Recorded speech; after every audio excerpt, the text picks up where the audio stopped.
This episode was sponsored by Privacy.com.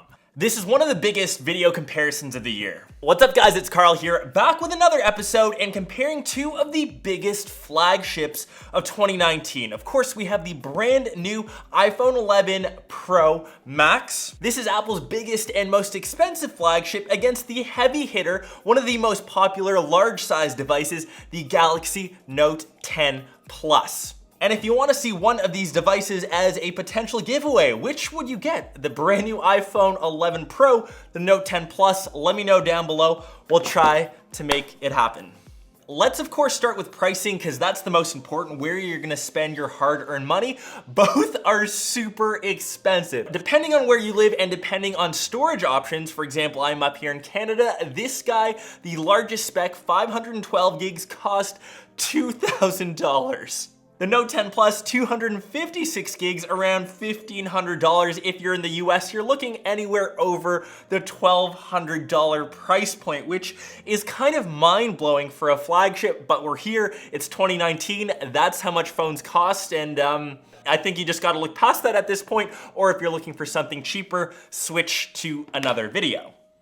Next, we will switch to design. We'll kick things off with the new guy first, the 11 Pro. If you look at actually the 10S, 10S Max from last year, it has almost the exact same footprint. It's just slightly thicker, I think a couple millimeters thicker, and that's because Apple has a larger battery, which is actually the direction they need to be going. Battery life has been way better than last year, and that's actually the feature I'm so stoked about and most impressed with this year's iPhone lineup. Both sides are made of glass, but this year around we have a matte or frosted finish on the back. Still, unfortunately, a lightning port on the bottom. I think we really need to make that switch to USB-C. It should be as a Pro device, just like their iPad Pros. Cameras, of course, a big update, which we'll talk about later. And now, of course, the design of the Note 10 Plus, or the CD, I like to call it. Very typical looking Samsung device, and of course, depending on which color option you get, it kind of ranges. Rounded edges, but a bit more of a squarish top, which I personally prefer. It gives it a bit of a harder edge. And on the bottom, USB-C, that's obviously native. It's the way to go. Every device should be having this type of input, and of course, the Note series comes with the S Pen. I honestly don't use this too much. You can use it for taking notes, but I think most people would agree it's just a nice accessory or add-on. I don't think it'll make or break your decision whether you grab this guy.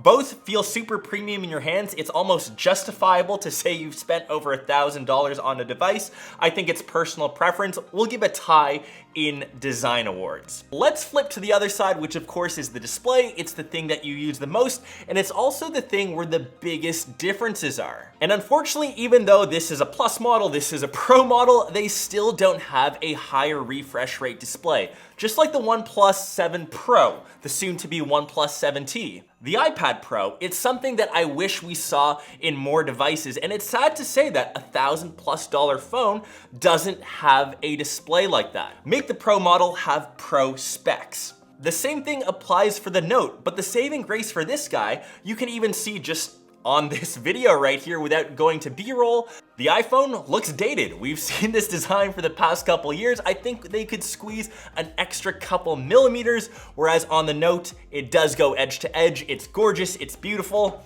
It's got palm rejection software. The Note 10 takes the cake for the display. The next important thing is the cameras, and this is where the biggest update comes to the Pro. We finally have an ultra-wide sensor on an iPhone. It's taken forever, but now we have a triple lens setup. So you've got, of course, that ultra-wide, your standard wide, as well as your telephoto. The Note 10 Plus has the same focal ranges. Here are a ton of photos taken across both devices. I'll let you guys know what I think when these are done.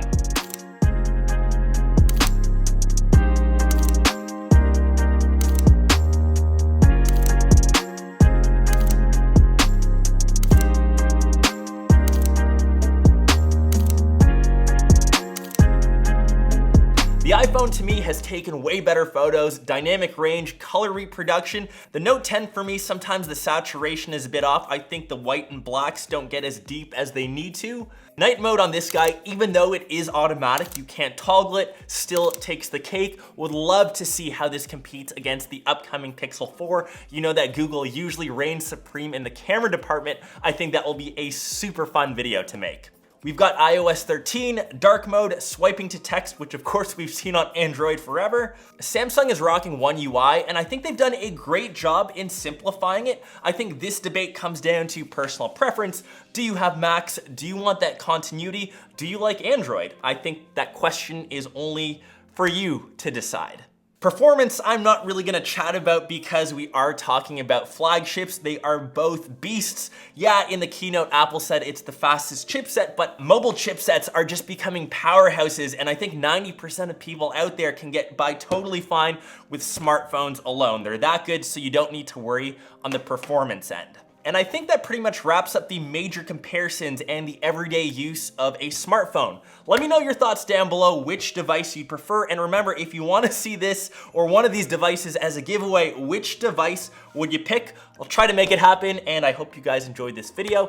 Let me know if you did, and I'll catch the rest of you in one of my next episodes or vlogs. Peace. Privacy.com is a cool and, more importantly, free way to encrypt your debit or credit card info. Especially when you're buying things online, you're not too sure about the site's legitimacy, whether you're buying cool tech or maybe even some streetwear.